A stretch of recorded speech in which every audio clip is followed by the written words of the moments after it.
Shalom, shalom, bonjour, bien-aimés dans le Seigneur. C'est encore Flore et Colette aujourd'hui. Encore pour vous servir, hein. Bonjour Colette. Bonjour Flore, bonjour à tous. Voilà. Donc aujourd'hui, franchement, nous avons encore un plaisir à être des vôtres, à toujours venir vers vous pour vous parler toujours de la part de l'Éternel, parce qu'il utilise ses enfants. Nous sommes des instruments, nous sommes des instruments entre les mains de Dieu. Et donc aujourd'hui, on vient avec un sujet qui parle de Jésus revient et il prévient son Église. Jésus revient et prévient son Église. Donc Jésus, il parle, Dieu parle tantôt d'une façon, tantôt d'une autre. Et nous n'y prenons point garde. Parce que nous sommes pris dans le tourbillon de la vie, dans tout ce que nous vivons et tout cela. On n'est pas attentif. Nous ne sommes pas attentifs à ce que le Seigneur dit. Le Seigneur, il parle par plusieurs façons. Et des fois, il prévient certaines personnes de son retour. Il prévient certaines personnes de comment ça va se passer.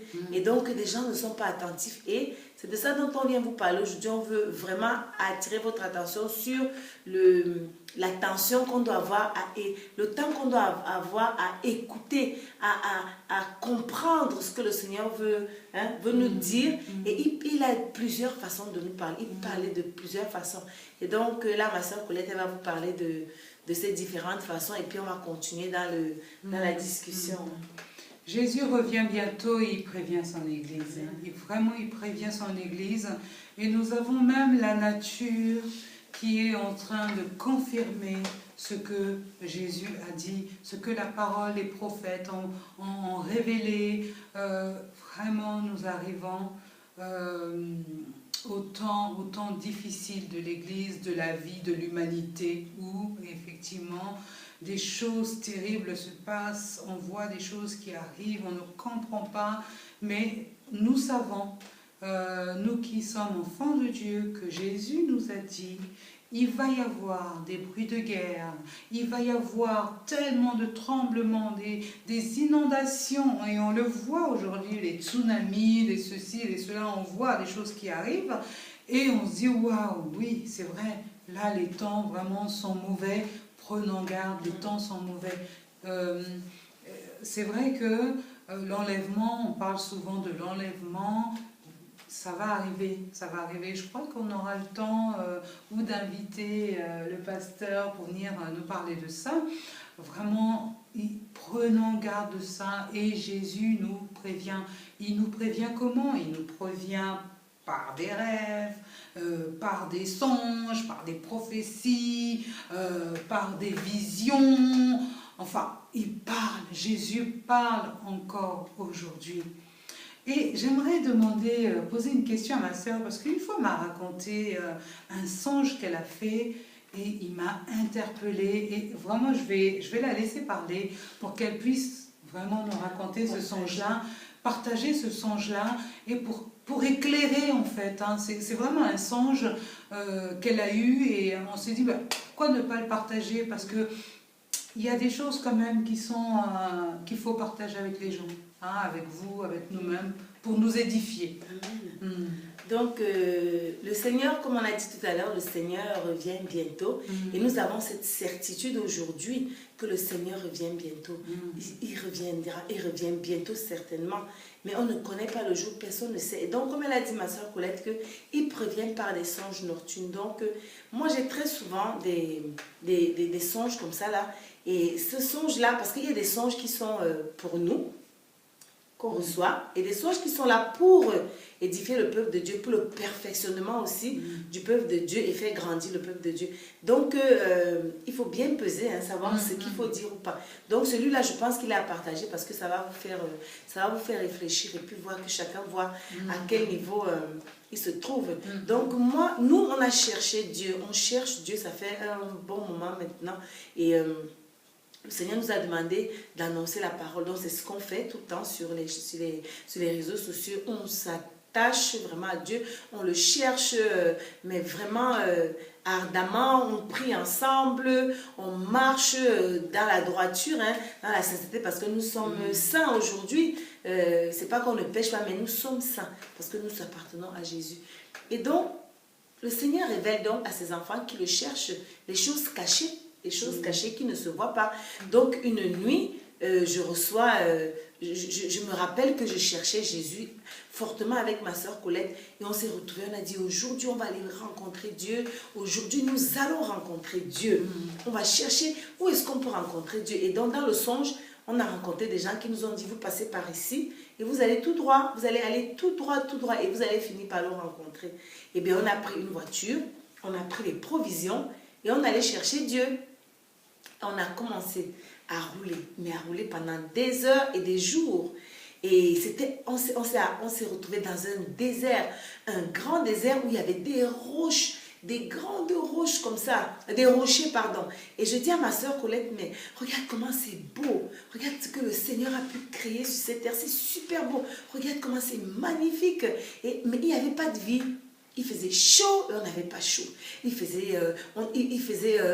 Forcément, on devait normalement avoir soif au désert. On n'avait ni soif ni faim. On était bien dans la voiture, on avançait. Il n'y avait pas de vie dans tout ce désert. Et je dis, mais comment ça se fait qu'il n'y ait pas de vie ici? Regarde, autant de kilomètres on a fait sans vie. Parce que nous sommes à la recherche de Dieu et je pense que le trajet là, c'était un trajet de ceux qui cherchent Dieu, mais il n'y avait pas beaucoup de gens qui le cherchaient. Et à un moment donné, j'ai vu de l'herbe verte. Je dis, ah tiens Colette, regarde, c'est vert par ici. Ça veut dire qu'il y a une vie par là. Mais ça, c'est au bout de beaucoup de jours de route. Et Colette a dit, ah tiens, c'est vrai. Et donc, quand on est arrivé proche de l'herbe, eh bien, c'était une grande maison qui faisait toute la route. Il fallait la traverser pour aller de l'autre côté de la route. Donc, on était obligé de faire ce stop-là. Et quand on est arrivé là, on a entendu une dame qui parlait des papiers, qui disait oui, il me reste juste mon acte de naissance, et puis voilà, mais tout mon dossier est complet et tout. Et je dis à Colette, ah tiens, ici on demande les papiers. Et donc on est entré, on a rencontré la dame qui s'occupait de ça, on lui dit voilà, nous on vient chercher Dieu. On nous a dit de passer par ici. Elle dit, ah oui, vous êtes sur le bon chemin, effectivement. C'est ce chemin-ci pour aller chez Dieu. Mais est-ce que vous avez votre pièce d'identité? Est-ce que vous avez rempli le dossier, les pièces à fournir et tout? On dit, ben nous, on ne savait pas qu'il y avait des pièces à fournir. Et donc, on ne savait pas. Elle nous dit, ben écoutez, vous allez retourner avec la liste des pièces et vous allez ramener les pièces à fournir et puis voilà, vous allez passer. Et je me tourne vers Colette, je lui dis, mais c'est pas possible. On ne peut pas faire autant d'années de retour et autant d'années pour arriver. Nous aurons déjà 100 et quelques d'années. Donc, c'est pas possible, on ne peut pas. Donc, il fallait maintenant prendre du temps pour discuter avec la dame. La dame, elle a dit, ah, moi, je vois comment vous êtes persévérante, mais je ne peux pas vous laisser passer. Il faut d'abord que j'appelle ma fille qui s'occupe vraiment de ce poste de tri, en fait. Et c'est elle qui peut vous laisser passer. Eh bien, on a attendu sa fille est arrivée, c'était une petite fille de 5 ans comme ça, qui gérait le poste de contrôle. Et on la regardait, pour nous c'était un acquis. On allait passer, c'est une petite fille qu'on a vue, mais non, c'était physique, on la voyait toute petite, mais c'était elle qui avait vraiment la responsabilité de faire le tri, quoi. Et après on lui dit, elle nous dit, qu'est-ce que vous êtes venu faire? On lui dit, voilà, on veut passer. Elle dit, vous ne pouvez pas passer comme ça parce que je ne vois pas votre nom inscrit dans l'ordinateur, vous n'êtes pas inscrite ici, donc vous devez retourner faire le dossier. On lui dit non, on ne peut pas, c'est trop long et tout. Mais vraiment, on lui dit comment on a à cœur de rencontrer Dieu et tout. Elle lui dit non, c'est pas parce que je vous ai vu physiquement, parce qu'il sort de vos bouches que je vais vous croire. Parce qu'il y a des gens qui sont arrivés ici et qui nous ont dit ça, on les a laissés passer. Et nous, on a eu des représailles d'en haut. Donc Dieu nous a appelés pour nous demander pourquoi est-ce qu'on avait laissé passer tel. Et nous avons dit que c'est parce que la personne se présentait et parlait de Dieu, comme ce qu'on a dit au début. Et donc elle a dit qu'elle ne peut pas nous laisser passer. Et nous, en tant que personne, en tant qu'être humain, on s'est dit que voilà, ils sont dans le désert, ils ont faim, ils n'ont peut-être pas les croissants, les pains au chocolat que nous on avait dans la voiture. Peut-être que si on lui donne ça, elle va avoir notre amour et elle va nous laisser passer. Eh bien non, elle a dit qu'elle ne mangera pas ça parce qu'elle n'est pas là, elle n'est pas dans le besoin, elle n'est pas dans le manque. Ce qu'elle a, c'est ce qu'elle devrait avoir. Donc, c'est pas avec les pains au chocolat, les machins qu'on viendra la surdoyer. Donc, c'était un échec. Et du coup, on est resté chez eux pendant plusieurs jours. Et là, elle a vu notre persévérance. Elle a vu vraiment notre envie de rencontrer Jésus, de rencontrer Dieu. Elle a vu notre désir, vraiment cette soif qu'on avait de voir Dieu. Elle nous a dit, au bout de plusieurs jours, elle a dit vraiment, aujourd'hui, je peux vous laisser passer parce que j'ai compris que vous êtes vraiment dans la recherche de Dieu, que vous êtes vraiment dans l'envie de le rencontrer, vous avez vraiment eu le laisser-passer, quoi. Et je vous laisse passer. Et on a traversé leur maison. On se retrouve encore dans le désert. Et en avançant, on voit donc, au bout de la rue, comment dirais-je, un grand feu qui brûlait au-dessus des rochers. Et je me suis tournée, comme c'est Colette qui conduisait, moi j'étais assise à côté d'elle. Et donc c'est moi qui ai remarqué le feu. Je dis, ah Colette, regarde, ça brûle là-haut, ça brûle là les rochers. Et Colette qui se tournait me dit, mais le feu là que tu vois, ça c'est le feu. Le feu que nous avons en nous, c'est le feu du Saint-Esprit qui brûle, qui est plus puissant que celui que tu vois dans le désert. Donc on n'a même pas de crainte à avoir. Nous avons le feu du Saint-Esprit en nous. Et on n'a pas besoin d'avoir peur. Et bien ça m'a encore rassurée que, sachant que ça c'était des obstacles, hein, ça m'a rassurée. Et on a continué notre chemin. Et puis du coup, tout le désert a pris feu et on s'est retrouvé de l'autre côté. On n'a pas été brûlés, ni la voiture, rien du tout. Et il y avait des gens qui nous attendaient de l'autre côté, qui étaient dans la joie, de dire, ah bravo, elles n'ont pas brûlé dans le feu et tout. Il y avait une grande fête. Donc je me suis réveillée au milieu de la fête. Et le matin, j'appelle ma soeur. Je dis à Colette, oh là là, j'ai eu un rêve aujourd'hui. On était toutes les deux et voilà, je lui ai relaté tout ce que j'ai vu. Et du coup, j'ai appelé aussi un pasteur qui m'a aussi, voilà, qui m'a donné son interprétation. Et ma soeur Colette et moi, nous sommes assises maintenant pour méditer sur cette vision-là, sur ce que le Seigneur nous a montré. Et franchement, la méditation a été... la méditation, elle est vaste. Jusqu'à aujourd'hui, on n'a pas encore fini parce que chaque jour, on a une nouvelle révélation de cette vision. Et donc, c'est ça que je voulais partager parce que je sais que les témoignages comme ça, des visions, ça édifie, ça permet aux gens, par exemple, des fois, de se retrouver dans ce qu'ils avaient vu aussi et de dire que, ah, c'est vrai, j'avais vécu ça. Et donc, c'était vraiment un appel que le Seigneur nous faisait de dire qu'effectivement, il revient bientôt et que la fin est proche. Donc, on se prépare à le recevoir, que l'épouse, que nous sommes aujourd'hui de Jésus, se prépare à recevoir vraiment le Seigneur dans les bonnes conditions, hein, ma soeur Colette. Moi, quand Fleur m'en a parlé, j'ai dit, bah, Seigneur, c'est vraiment magnifique que tu parles comme ça, que tu révèles comme ça, que tu nous fasses des clins d'œil comme ça, parce que c'est vrai que on peut parler du Seigneur et sans pour autant vouloir le rencontrer. Hein, mais quand on parle comme ça, et c'est vrai ce qu'elle a relaté, parce que c'est ce que je ressentais au plus profond de mon être, c'est que Seigneur, moi, voilà, je veux vivre, je veux voir, voilà, tu as dit dans ta parole que ça va arriver, je veux le vivre, je veux le croire, et c'est vrai que, voilà, je vis dans l'espérance, dans la foi de croire que tout ce que Dieu a dit, c'est vrai et s'accomplira. Maintenant, c'est dans la persévérance. C'est dans la persévérance et dans la foi et vraiment ne pas lâcher, quoi. Quel que soit ce qui peut arriver, ne lâchons pas. Hein, ce que vraiment nous faisons pour l'Éternel, ne lâchons rien, ne lâchons pas, parce que Dieu voit tout, Dieu sait tout, Dieu connaît tout de nous. Donc même si les hommes peuvent nous critiquer, peuvent dire mais qu'est-ce qu'elles font, qu'est-ce qu'elles disent, qu'est-ce que je sais que mon cœur est sincère pour Dieu, hein. Je sais que ce que je... Voilà,